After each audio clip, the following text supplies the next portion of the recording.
important. Okay. Now, anyways, I'm starting my second session, and in the first session we have come to know. That the relation rho 1 is reflexive. Is not reflexive. Rho 1 was symmetric.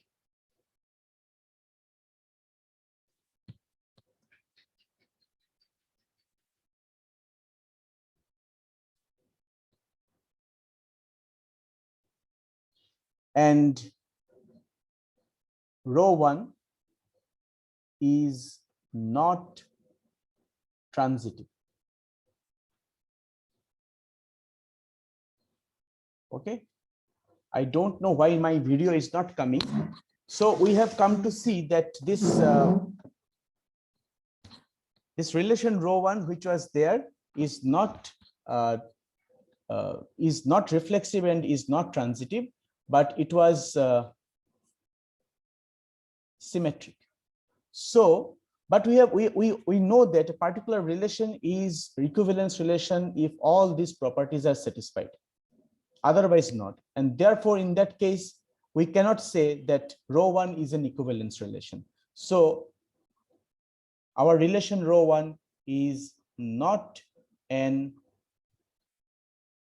equivalence relation. Okay, let us take another example. With respect to our set capital A, my set capital A was 1, 2, 3, 4. Because it is the second session, so I have to write the set on which the relation will be defined. The second relation I'm considering is question number B, is rho 2, which contains the point 2, 2. Now, I have to check whether this relation rho 2, obviously rho 2 is a subset of A cross A. So rho 2 is a subset of A cross A, and therefore obviously rho 2 is a relation. I have to check whether rho 2 is an equivalence relation or not. Now, what can I do? We know that, first of all, let us start with reflexivity. Now, in reflexivity, you see that we wrote in the previous session that for all A, A must be related to A, or for all A, the ordered pair AA must belong to the relation R. That was the condition under which we say that relation R is reflexive. Here you see that although 2, 2 belonging to rho 2, that is 2 is related to itself, but this is not true for other elements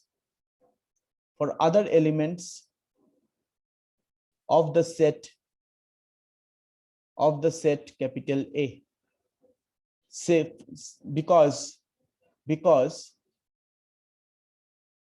1, 1, 3, 3, 4, 4, they do not belong to rho 2. Therefore, rho 2 is not reflexive. Immediately we can say that rho 2 cannot be an equivalence relation, because to be an equivalence relation, it has to satisfy everything. Okay, so rho 2 is not reflexive. Now, what about the other two properties? Because the question was, we have to justify whether the relation is symmetric and transitive or not. This point which I'm writing over 1, it is extra point. Okay, I'm writing rho 1 is not an equivalence relation. Since rho 2 is not reflexive, immediately I can write that, yeah, rho 2 is not an equivalence relation. But let us check whether What about the other two properties, symmetricity and transitivity? What can we say about that? Now, what was the condition of a symmetric property? We wrote that for all a comma b belonging to the set capital A,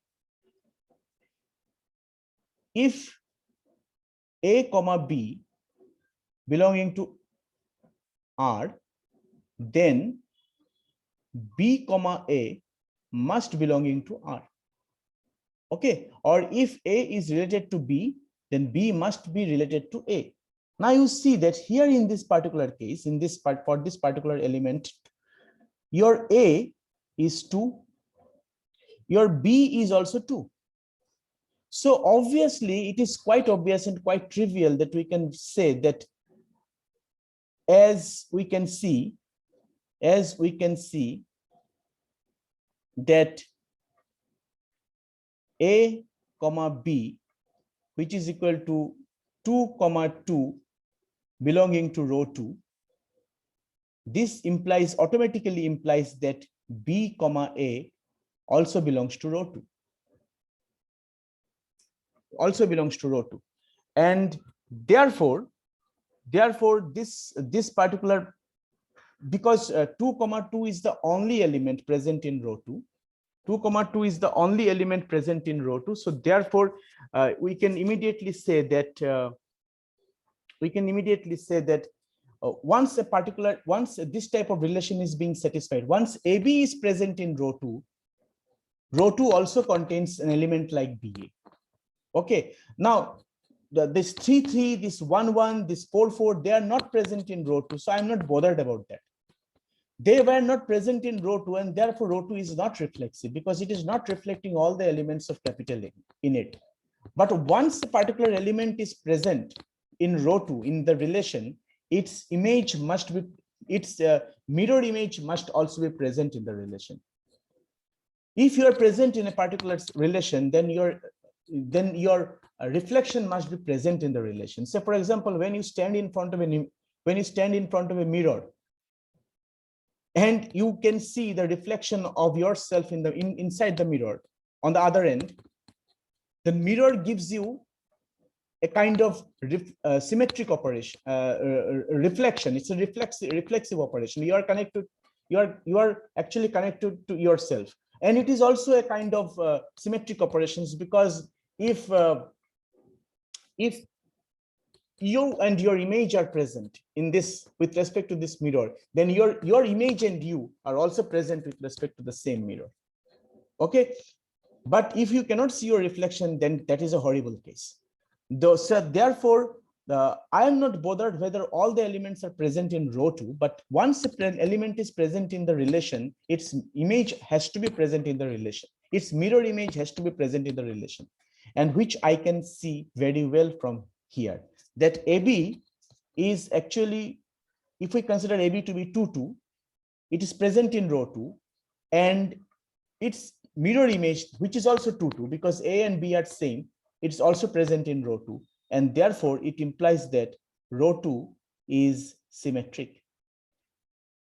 Row 2 is symmetric.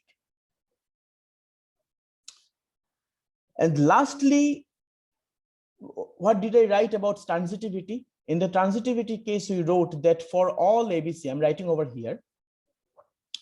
here, that for all A, B, C belonging to the capital A, if A, B belong to R and B, C belongs to R, then it implies that A, C also belongs to R. If this word is important, if AB belonging to R and BC belonging to R, then AC must also belong to R. So according to that, we see that again we know that capital A, sorry, small a and small b, they are same, which is 2 2. So we see that we are considering 2 2. We are considering 2 2 belonging to row 2. Suppose I am also considering 2 to be C. if I consider 3 elements, because to check the transitivity, we need to consider 3 elements. In my case, all the 3 elements are same. I'm considering them to be 2. So A is 2, B is 2, and C is also 2. Now 2, 2, that means I'm writing over here for the sake of your understanding that AB belonging to row 2. Then I'm writing that and 2, 2 belonging to row 2. Here I am considering this 2 to be B, C belonging to row 2, which this implies that 2, 2 belonging to row 2. Here I am considering this 2, 2 to be A and C. So you see that it is quite trivial. So therefore, I'm actually considering this case to be a trivial case, that AB belonging to row 2 and BC belonging to row 2 implies AC belonging to row 2. Those which are not belonging to row 2, I'm least bothered about that. But if AB is there, BC is there, AC must also be present over there. And therefore, row 2 is a transitive relation. Row 2 is a transitive relation. But as we know that it is not reflexive, so row 2 cannot be an equivalence relation. Okay, at least if all the properties of reflexivity and transitivity and symmetricity are satisfied, then it is equivalence relation. Otherwise, it is not. Let us consider a third example, and let's see what happens over here. So in third example, I'm considering the set row 3, which is defined as 1, 1, which is defined to be containing 1, 1, 2, 2, 3, 3, 4, 4, 2, 3, and 3, 2. Now, since you are actually going to sit for the online examination in the current semester, in the previous semester also you did so. So this type of problems are very important. And this type of questions can be set in online examination. Okay, so you have to practice them a lot. You have to understand them. And if you have any doubts, you can ask me anything. You can write your doubts in the chat box. And if you want me to repeat the things, then you can also ask me to do so. If I get time, I'll repeat, because time is also short and I have to finish the syllabus as early as possible. Okay. Now let us try to understand whether this particular relation row 3 is equivalence relation or not. And my set capital A is actually the set 1, 2, 3, 4. Okay. Now you see that this element 1, 1 is belonging to row 3. Element 2, 2 is belonging to row 3. Element 3, 3 belonging to row 3. And 4, 4 also belongs to row 3. What does it mean? It means that A is related to itself for all A belonging to capital A. Just look at this. And therefore, row 3 is reflexive. Okay, done. No problem with that. Secondly, this is my first case. Okay, so it is my case 1. Second case is case 2. Case 2 is saying that if AB belonging to capital, if AB belonging to the relation, if A is related to B, then B is also related to A. If A is related to B, it must imply that B is related to A. That is my second case. So now you see that it is pretty true for all of these elements. Okay, how? If I consider, carefully listen to me. If I consider these elements 1, 1, 1, 1, 2, 2, 3, 3, 4, 4, you see that 1 is related to 1, 1 is related to 1, and it implies also that 1 is related to 1. 2 is related to 2, it also implies that 2 is related to 2. Here also the same thing. So for this type of elements, it is pretty obvious that if one is connected to another, the other is also connected to the previous one. Now let us check this for the other remaining 2 points present in row 3. Now let us write it in the following way. For the elements A comma A belonging to row 3, where A belonging to capital A, the symmetric property is pretty obvious. Symmetric property is obvious. Let us consider the case where A is not equal to B. We see that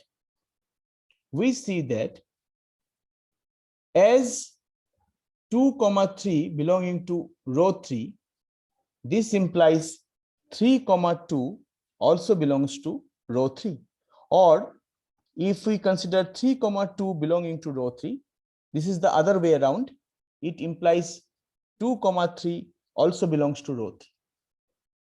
Okay, and therefore it is true for this property that if this holds, that also holds. This thing being satisfied for all the elements, and so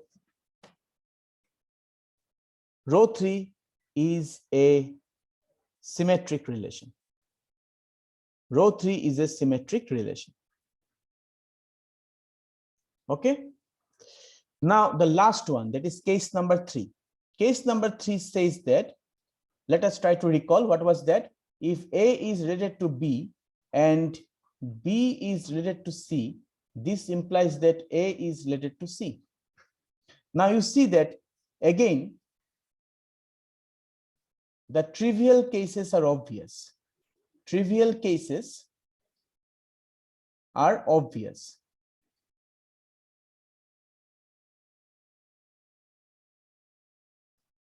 Okay. Now, for non-trivial case like this one, 2, 3 and 3, 2, let us try to check whether it is satisfying or not. Now, you cannot consider one thing. You have to bear in mind that you cannot, to justify transitivity, you cannot consider these 2 elements together. Okay, I mean to say to check the transitivity, you cannot say that 1, 1 belongs to row 3 and 2, 2 belongs to row 3, not like this, because you have to keep in mind that these elements, the second element here and the first element here, they must be same. Okay, it is so you cannot just take the arbitrary points together. You can take 1, 1 and 1, 1 with itself.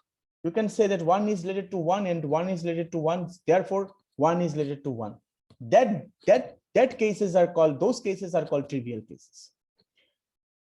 Here I can consider the 2 elements together because the first element in this pair and the second element in this pair, they are same. So I'm considering these 2.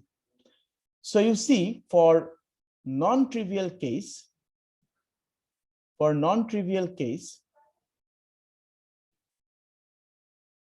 2, 3 belonging to row 3 and 3, 2 belonging to row 3 implies that 2, 2 belonging to row 3. Why? Because you see that 2, 2 is present over here. 2, 2 is present over here. So I can write that 2, 3 and 3, 2 being present, 2, 3 and 3, 2 being present in row 3, 2, 2 is also present in row 3. And this is the only non-trivial case in the relation row 3. And therefore, row 3 is a transitive relation. So in question number A, which I discussed in the previous session, row 1 was not an equivalence relation. Question number 2, which I discussed in this session, was not an equivalence relation. But this question number 3, this relation row 3, it is an example of an equivalence relation. So row 3 is an equivalence relation. Row 3 is an equivalence relation. Okay. Now, I'm going to define a very important definition at this stage. So the definition goes like this.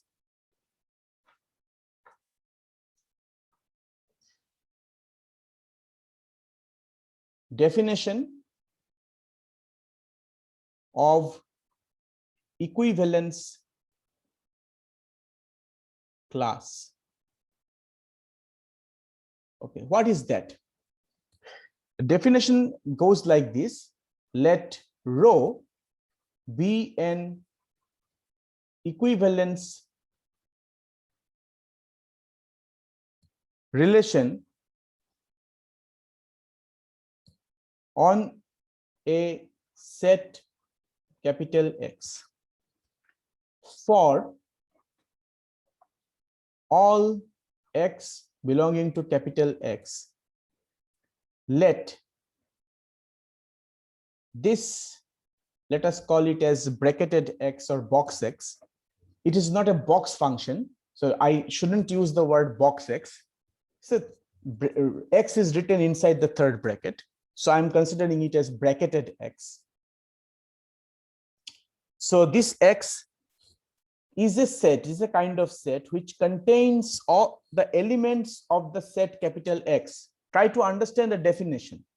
This thing is a set which contains those elements of capital X which are related to small x. Not all the elements of capital X, only those elements of capital X are present in boxes which are related to the element small x.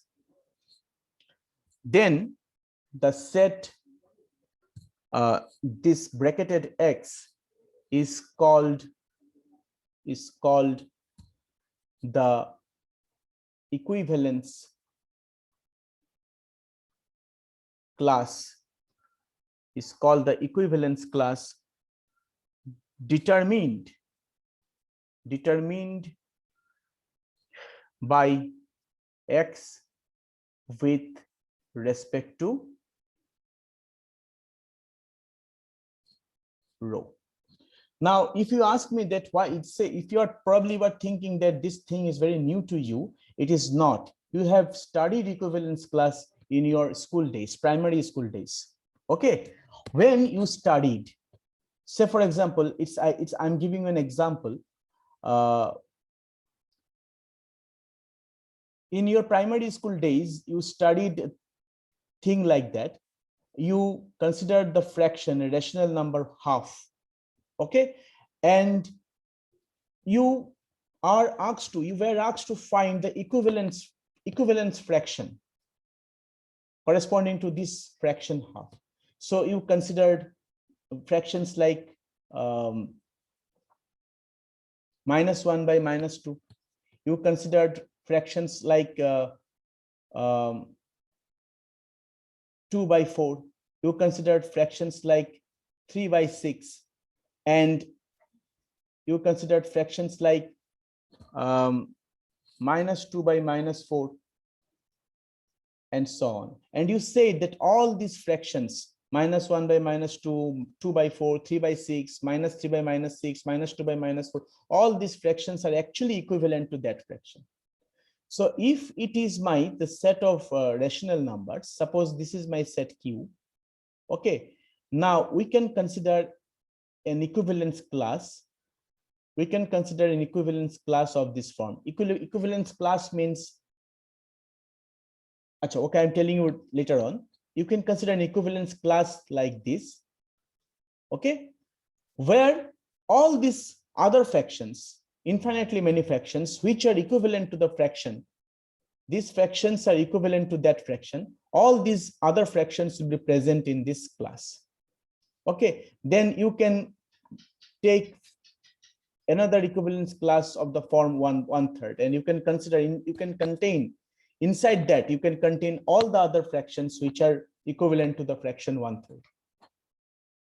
Okay, so what you are actually doing, if you try to visualize the thing, if you consider this very small, very large building, a multiplex building, okay, a 7-storied building.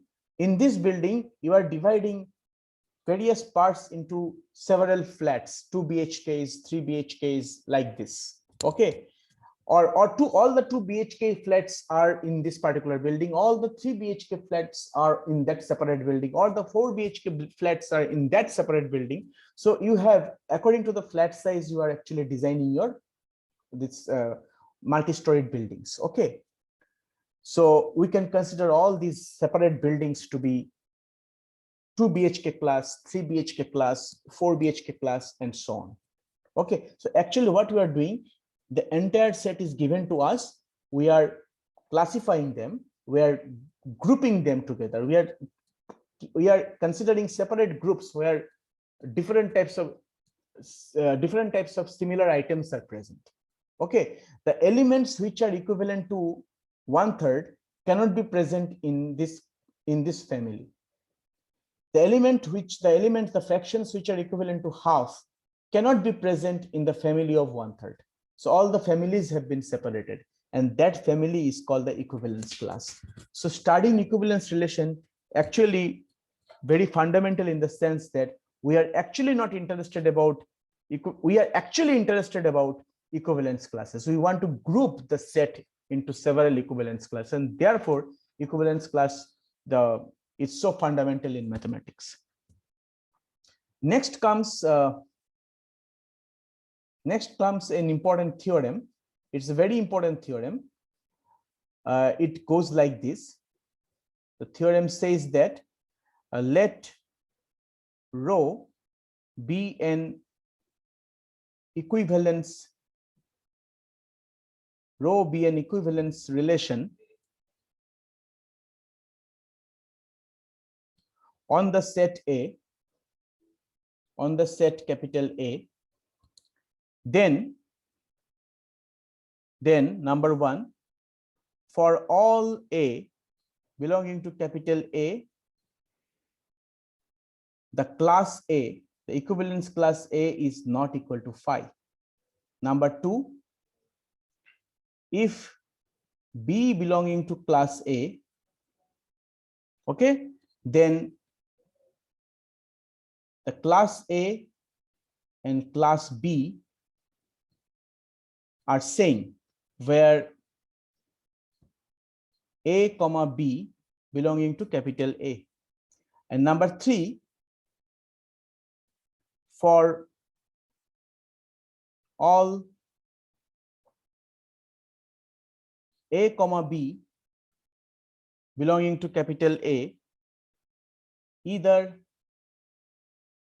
capital A, the class A is same as class B, or class A intersection class B are disjoint. And number 4, A is the union. A is the union of all equivalence classes,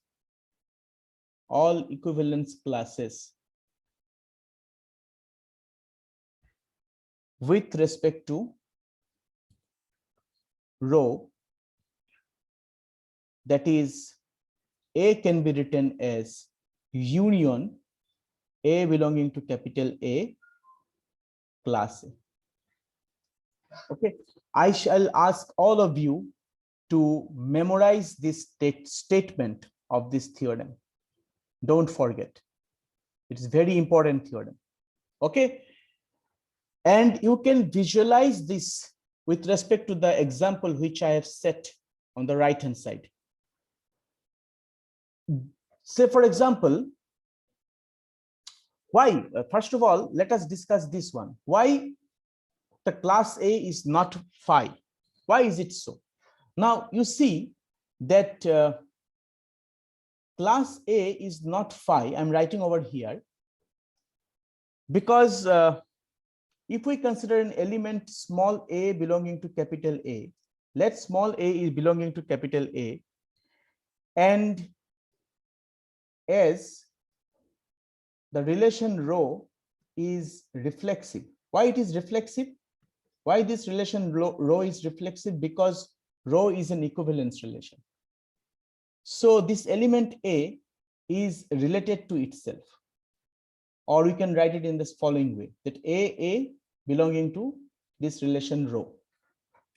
So therefore, this implies that A will belong to, what is the definition of class X? Class X contains only those points of capital X which are related to X. Now, class A will contain those points which are related to A. Now, since A is related to A, so A will belonging to class A, and that implies that this class will never be equal to empty. It is always non-empty. So it is not equal to 5, which proves the part 1. And obviously, if you consider the set of rational numbers, if you consider any fraction, that fraction will contain the element itself. Say the class of half will contain the half. Class of 1/3 will contain 1/3. So these classes are never empty class. So that is one scenario. Second scenario is pretty obvious. You see that B belonging to class A, if one particular fraction is belonging to the class half, say 2/4, so I can say that this class half is actually nothing but the class of 2/4. If 3/6, since 3/6 is equivalent to class half, I can say that the class 3/6 is actually the class half itself. That has been written over here. But since it is a theorem, we have to prove it properly. So let us try to prove the the theorem statement number 2. So let us try to write the proof of that. Number 2, let B belonging to class A. Then, by definition of the class, what was the definition of the class? Class X was defined as all such element of capital X where Y is related to X. So by this definition, B is related to A. Okay? And since rho is symmetric. Why rho is symmetric? Because rho is an equivalence relation. Since rho is symmetric, we have A is related to B. It comes from the symmetric property. Now, what do we need to show? We need to show that A is equal to B. The class A is equal to class B. Now, class A is what? Class A is actually a set. It is a set. And what is class B? It is another set. We know that if we want to show that two sets, capital A and capital B, are same, if we want to prove it, then how do we prove it? We know this result. We know that for this to be shown, we know that if I can show that A is a subset of B and B is a subset of A, together they imply that A is equal to B. So I have to show that class A and class B, they are same. I have to first prove that class A is a subset of class B and class B is a subset of class A. So let us try to do it. Let X belongs to class A. Okay, this implies by definition that X is related to A. But as X is related to A and A is related to B, it is coming from here, together they imply that X is related to B. Why? Because rho is transitive. Rho is transitive. And this implies that, by definition, this implies that X is belonging to the class B. So X belonging to class A implies X belonging to class B. So therefore, class A is a subset of class B. Again, let Y belonging to class B. So this implies that Y is related to B. Now, Y is related to B and B is related to A. Why B is related to A? Because it is coming from this condition. This implies that Y is related to A. Why? Because since Y rho is transitive, and therefore Y belonging to class A.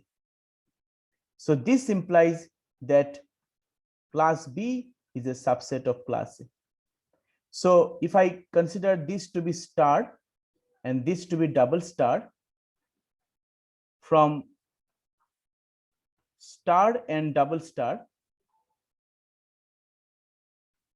we find that class A and class B are same. So we started from here. We started from this condition that B belonging to the class A, and we have reached to this point that in this case, class A and class B are same. So I have proved the second part also. Okay. So you just quickly click the picture because time is running out. Now, next comes number 3. Number 3 says that, what was the statement? The statement was that if A, B belonging to capital A, two things may happen. If the two classes are same or they are disjoint. Okay. So let us consider, let A, B belonging to class A, belonging to the set A, and suppose the class A and class B, they are not disjoint. Okay, then what happens?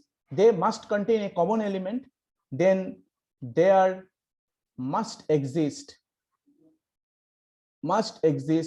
an element X belonging to A intersection B, class A intersection class B. This implies X belongs to class A and X belongs to class B.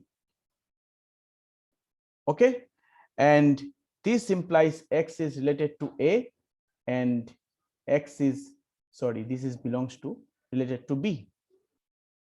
And we can write it as A is related to X and X is related to B because rho is reflexive, and this implies, sorry, just a minute.